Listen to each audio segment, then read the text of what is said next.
Hello YouTube, thanks for tuning in. I wanted to make this video about the first service and the first service experience I had with the RSV4. Now, there's a little disclaimer. I didn't have them do the actual first service. I did it myself. I changed the oil and did all that stuff myself. But one thing is, on the Aprilia, same thing on the Ducatis, your service light will come on. And on the Aprilia RSV4, the manual says the service light will come on at 6,200 miles. And I don't know if you can see, but right here there's a wrench icon. And that wrench icon will come on at 6,200 miles, indicating its first service. Now, mind you, I don't go 6,200 miles between services. I go about 2,000 miles and I change the oil. And so this was, I think, my third oil change in 6,200 miles. Yeah, I did not adhere to the 62. I don't believe in going that long, especially on a machine like this. I want to make sure everything's on the up and up. But what I did want to do is shut the light off. So here's what I did. I was getting close. I was at probably 59 and some change, 5,900 and some change. And I knew that by the time I get to the Aprilia dealer, which, by the way, I'll get to that in a minute, I took it to Virginia Beach. Now, I live in the Raleigh, North Carolina area, and Virginia Beach is a couple hundred miles away. It's about a 4-hour ride taking back roads, and a little over 3 if you take interstate. But we end up taking back roads just for the scenic fun of it.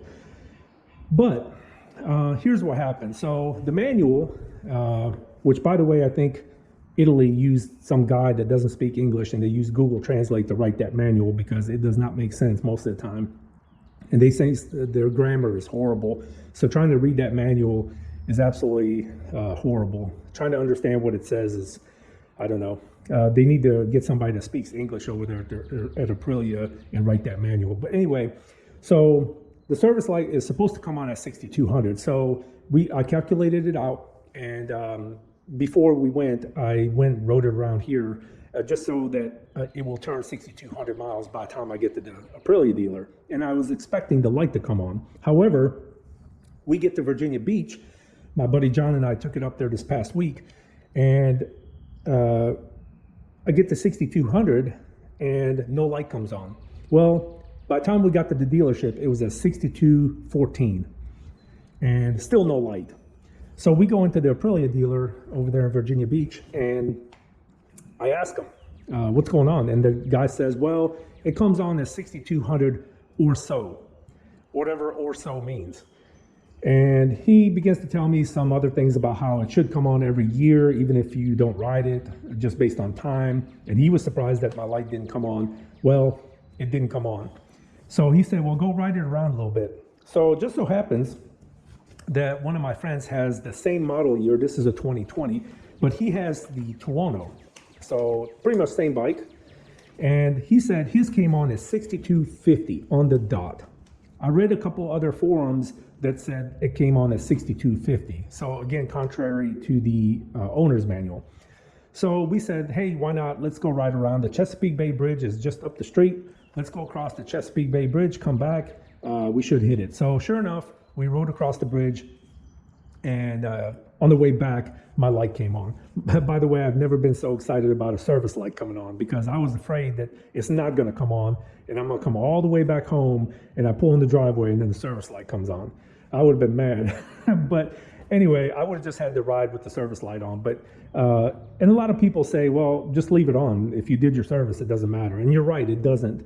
It makes no difference, other than it would bother the hell out of me to see my service light on. It's just one of those things. It would bother me, and so I wanted it to get turned off. So I took it up to Aprilia, and so for the record, just so everybody can see, there's the service performed. It's updates and clear codes. They cleared code with no service performed and reset the service light for a grand total of $124.40. So that's pretty much what it cost me to get my maintenance light shut off. A lot of people say, well, I'm not going to pay that much. And you're right. That's a lot of money to get a stupid oil reset light shut off. But they did do some updates to the software, so that's good. He said I won't notice any difference, and I didn't notice anything different. So is it worth it? I don't know. Maybe, maybe not. Depends on you. Me personally, I don't want to see that light on. It would bother me, and Again, it's a real small light. You probably wouldn't even notice it, but I would notice it. And I'm just one of those people that I notice those little tiny details and it would bother me. So I ended up doing it. I ended up paying for it. The next light will come on at $12,400 according to Aprilia, but I'm thinking $12,500 with the extra $50 each time. So I'm thinking probably $12,500, but then is the major service. That includes the valve check, spark plugs, that kind of thing. So mind you, if you watched the previous video of mine, I found out that the Aprilia here has an oil leak. It's a very, very small oil leak, but it's the common oil leak with Aprilias is the spark plug tube seal on the valve cover gasket on the rear valve cover is seeping oil. It's not dripping. It never even makes it down to the ground. And it's a very, very small seep. Now that bothers the hell out of me. I hate that. I hate when an engine is even seeping anything. It should be dry as a bone, in my opinion. However, I thought about it, and unless it gets worse, I'm just going to leave it alone until it gets to that 12.5 service, because they're going to have to take the valve cover off anyway. And on AF1 Racing, I think it's AF1 Racing, they sell a valve cover gasket set, but it's for both of them, and it's $147. And all I really need is that one little spark plug tube. But in order to take it off, you got to take the valve cover off, so you might as well get a new gasket. I am not going to go through all that. It's such a small seep that I just don't care. So I'm just going to leave it alone unless something else happens. If it gets worse or starts dripping, obviously I'm going to get it fixed. But for right now, I'm just going to leave it alone. And then when the $12,500 service comes around, I'm just going to let them take care of it. But at the same time, this bike might not be around that long anyway, because it's uncomfortable. It's a wicked cool machine. I love this thing. This is the coolest bike I ever had. It's amazing. Love it. But it is not practical for the city street. It's very uncomfortable. And I'm looking for something that I can ride two up and be comfortable and carry luggage and still be fun. So I'm on the hunt for another bike, but it might be a while just because the bike prices the way they are. But anyway, so I just want to give you a heads up for all of you that own Aprilias and you don't know when the light comes on. Here it is. It's documented. Two people, me and one other person, can confirm to you that the light will come on at 6250 on the dot, not 6200 like the owner's manual says. By the way, the owner's manual also tells you that when you're changing your oil, to make sure that the tires are touching the earth. That's exactly what the manual says.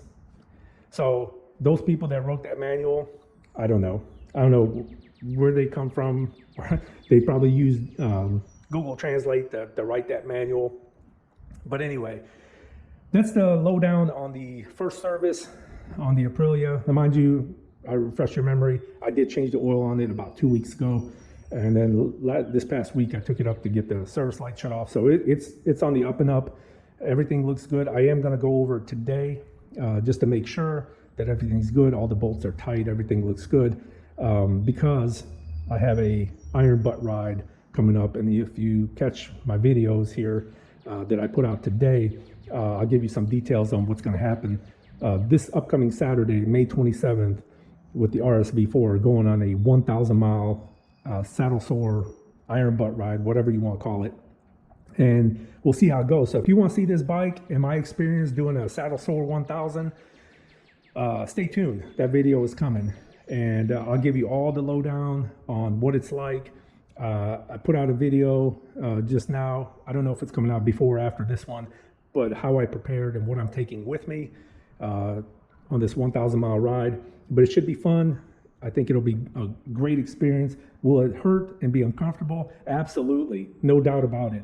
It's gonna suck, to be honest with you, but it's gonna be fun. And I love motorcycles, and I don't care if I'm uncomfortable. I love riding motorcycles, so the fact that I'm uncomfortable, I don't care.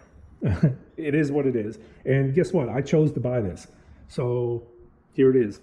And now I kind of wish I had my Yamaha XSR 900, because I would totally take that one instead. But since this is the only bike I have currently, this is the one that's going. So anyway, if you want to see it, if you want to scoop on what it's like to take an RSV4 on a 1,000 mile ride in one day, then stay tuned for that video. It will be coming out shortly. The ride is this Saturday, so maybe the day after or the day after that, or a couple days after, I'm gonna put the video out as soon as I get a chance. But I think Sunday will be a recoup day and a relaxed day, because I'm probably gonna be hurting in more places that I know that I own. So we'll see how it goes.